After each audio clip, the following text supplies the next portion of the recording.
Naging mapayapa po ang pagpasok ng holiday season batay sa assessment ng Philippine National Police o PNP.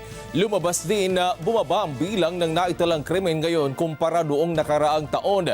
Kunin natin ang detalye live mula kay Mar Gabriel.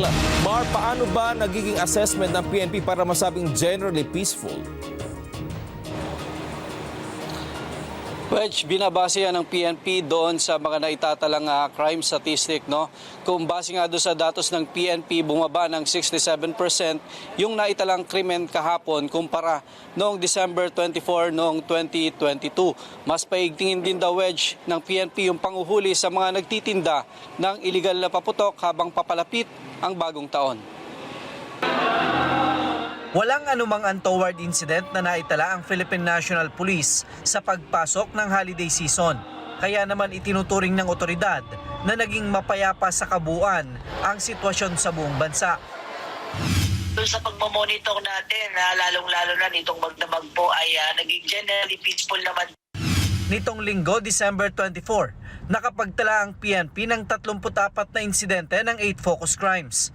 Mas mababa ito ng 67% sa 101 insidente na naitala noong nakaraang taon. Maaga pa lamang ay nag-deploy po tayo ng ating mga tauhan at as of yesterday nga po ay mahigit 79,000 mahigit po yung ating dineploy doon po sa mga places of convergence kung saan ina-invade po natin, nadadagsain po ng tao at malaki rin po yung pasalamat natin sa ating mga kababayan sa kanilang kooperasyon at doon sa pagsunod doon sa mga binibigay po nating mga safety tips. Mula December 16 hanggang kaninang umaga, umabot naman sa 19 na insidente ang naitala ng PNP, kabilang ang illegal discharge of firearms at firecracker-related injury. Sa naturang mga insidente, 11 ang naitalang sugatan, habang 2 ang nasawi, partikular na sa nangyaring sunog sa Marikina dahil sa paputok. 2 pulis at 2 sundalo naman ang inaresto dahil sa illegal na pagpapaputok ng baril, habang patuloy ang pagtugis sa 2 pang sibilyan.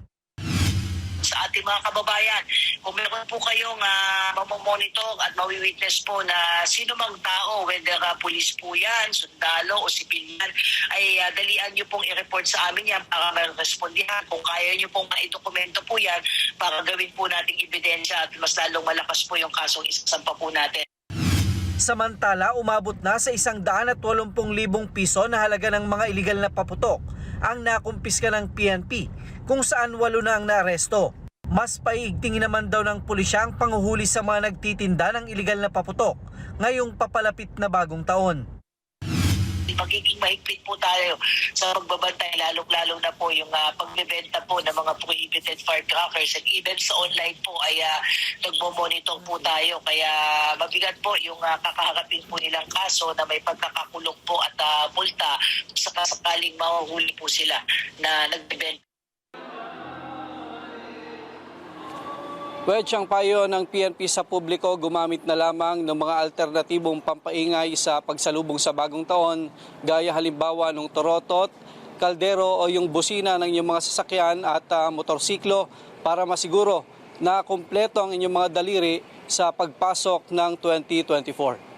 Wedge? Mar, kasi ngayon na holiday season, kaliwat kanan yung mga family gatherings, mga namamasyal, saan ba partikular dineploy yung ating mga PNP kung saan sila visible para kung sakaling may mga aksidente o insidente man, saan pwedeng lumapit yung ating mga kababayan?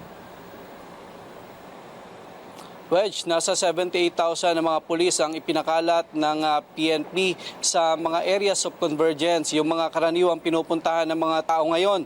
Bukod sa mga terminal, mga mall, nakakalat din sila ngayon sa mga pangunahing pasyalan sa bansa at nagtalaga sila dyan ng mga police assistance desk na maaaring lapitan ng ating mga kababayan kung magkaroon sila ng problema ngayong holiday season, at tiniyak naman ng PNP na magiging mabilis yung kanilang pagresponde at pagtugon sa anumang mga insidente.